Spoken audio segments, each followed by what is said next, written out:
Rajahmundry rural టీడీపీకి కంచుకోట. నియోజకవర్గంగా ఆవిర్భవించిన తర్వాత సైకిల్ పార్టీ ఇక్కడ ఒక్కసారి కూడా ఓడిపోలేదు.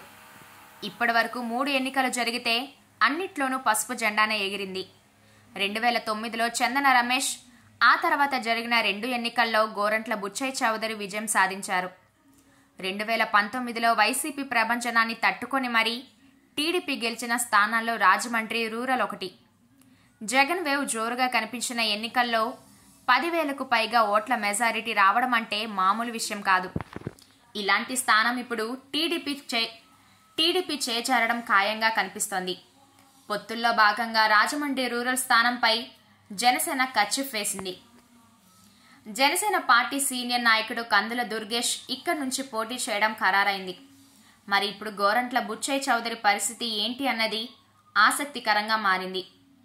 2 సార్లు ఇక్కడి నుంచి గెలిచిన గోరంట్ల బుచ్చయ్యకు సీటును ఎలా సర్దుబాటు చేస్తారు, అది లేకపోతే ఆయనను ఎలా బుజ్జగిస్తారనేది ఉత్కంఠతగా మారింది. జనసేన అభ్యర్థి విజయానికి గోరంట్ల సహకరిస్తారా లేదా అన్నది మరో పెద్ద ప్రశ్న. జనసేన ముందు నుంచి పట్టుబడుతున్న స్థానాల్లో రాజమండ్రి రూరల్ కూడా ఒకటి.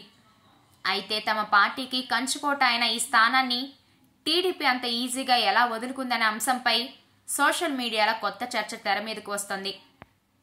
జూనియర్ ఎన్టీఆర్ మీద కక్షతోనే పార్టీ సీనియర్ నాయకుడు గోరంట్ల బుచ్చయ్య చౌదరికి సీటు దక్కకుండా చంద్రబాబు ప్లాన్ వేసినట్లు ఉన్నారంటూ జరుగుతున్న రచ్చ అంతా ఇంత కాదు.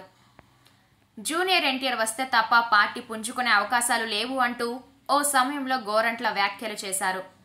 పార్టీలోకి ఎన్టీఆర్ను ఆహ్వానించాలని కూడా చంద్రబాబుకు సూచించారు. ఇది మనసులో పెట్టుకునే కంచుకోట అని తెలిసినా రాజమండ్రి రూరల్ స్థానాన్ని జనసేనకు అప్పగించేందుకు చంద్రబాబు సిద్ధమయ్యారు అనే ప్రచారం నడుస్తోంది. ఇక అటు లోకేష్ కు బుచ్చయ్య చౌదరికి మధ్య కూడా విభేదాలు ఉన్నాయన్నది ఓపెన్ సీక్రెట్. దీంతో ఇద్దరు కలిసి గోరంట్లకు టికెట్ రాకుండా పొత్తుల్లో భాగంగా జనసేనకు టికెట్ ఇచ్చేశారనే అనుమానాలు వినిపిస్తున్నాయి. మరి అసలు కారణం ఏంటి? రూరల్ స్థానాన్ని జనసేనకు ఇస్తే గోరంట్లకు మరే పదవైనా ఇస్తారా? తర్వాత సంగతి తర్వాత